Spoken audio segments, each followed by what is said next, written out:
Ang unang sulat ni Pedro, unang kabanata.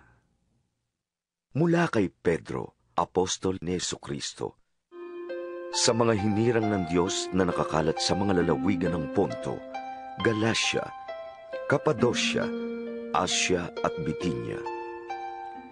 Kayo'y pinili ng Diyos Ama ayon sa kanyang kaalaman sa mulat-mula pa at ginawang banal ng Espiritu Santo upang maging masunurin kay Jesucristo at maging malinis sa pamamagitan ng kanyang dugo. Sumainyo nawa ng sagana ang pagpapala at kapayapaan. Pasalamatan natin ang Diyos at Ama ng ating Panginoong Jesucristo dahil sa laki ng habag niya sa atin, tayo'y binigyan niya ng isang panibagong buhay sa pamamagitan ng muling pagkabuhay ni Jesucristo mula sa mga patay, at ito ang nagbigay sa atin ng buhay na pag-asa.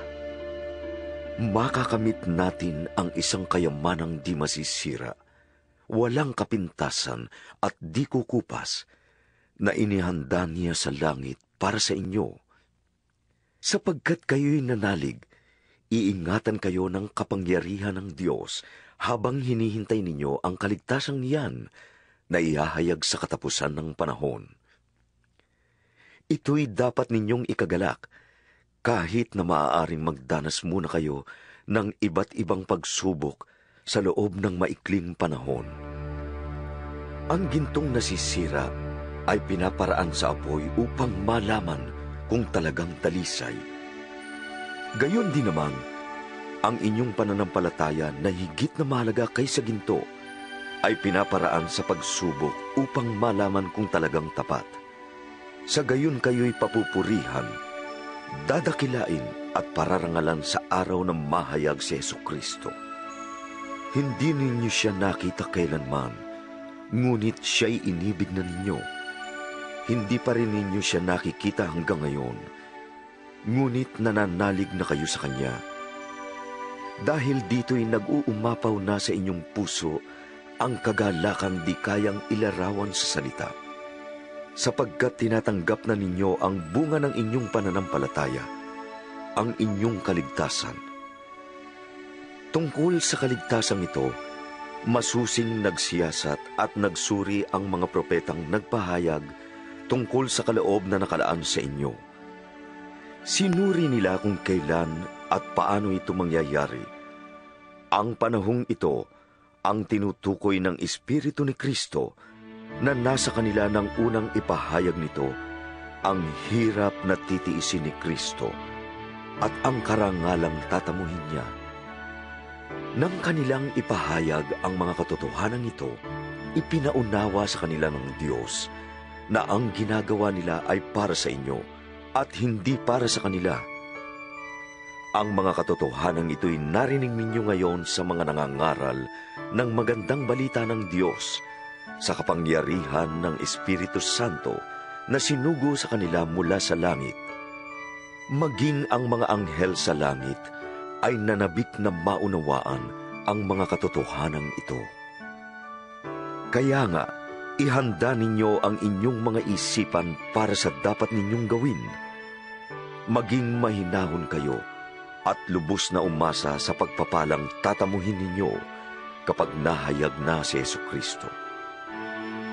Bilang masunuring mga anak, huwag kayong umayon sa masasamang nasa tulad ng ginagawa ninyo noong kayo'y wala pang tunay na pagkaunawa. Dahil ang Diyos na pumili sa inyo ay banal, dapat din kayong magpakabanal sa lahat ng inyong ginagawa, sapagkat nasusulat, magpakabanal kayo, sapagkat ako'y banal. Walang itinatangi ang Diyos. Pinapahalagahan niya ang bawat isa ayon sa mga ginawa nito. At dahil tinatawag ninyo siyang Ama, igalang ninyo siya habang kayo'y nabubuhay. Alam ninyo kung ano ang ibinantubos sa inyo sa walang kabuluhang pamumuhay na inyong minana sa inyong mga magulang. Ang ipinantubos sa inyo'y hindi ang mga bagay na nasisira o nauubos, tulad ng ginto o pilak, kundi ang mahalagang dugo ni Kristo. Siya ang korderong walang batik at kapintasan. Pinili na siya ng Diyos sa gawain ito bago pa nilikha ang daigdig. At ipinahayag siya alang-alang sa inyo bago sumapit ang katapusan ng mga panahon. Dahil kay Kristo, nanalig kayo sa Diyos na sa Kanya'y muling bumuhay at nagparangal. Kaya't ang inyong pananampalataya at pag-asa ay nasa Diyos. Ngayong malinis na kayo dahil sa inyong pagsunod sa katotohanan at nag-ahari na sa inyo ang tapat na pag-iibigan bilang magkakapatid, naway maging maalab at taos sa puso ang inyong pagmamahalan.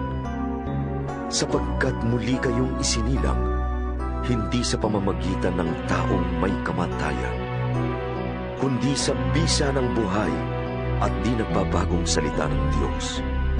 Ayon sa kasulatan, ang lahat ng tao ay gaya ng damo, gaya ng bulaklak nito ang lahat niyang kariktan. Ang damo ay natutuyo at nalalanta naman ang bulaklak. Ngunit ang salita ng Panginoon ay mamamalagi kailanman. At ang salitang ito, ang magandang balitang ipinangaral sa inyo,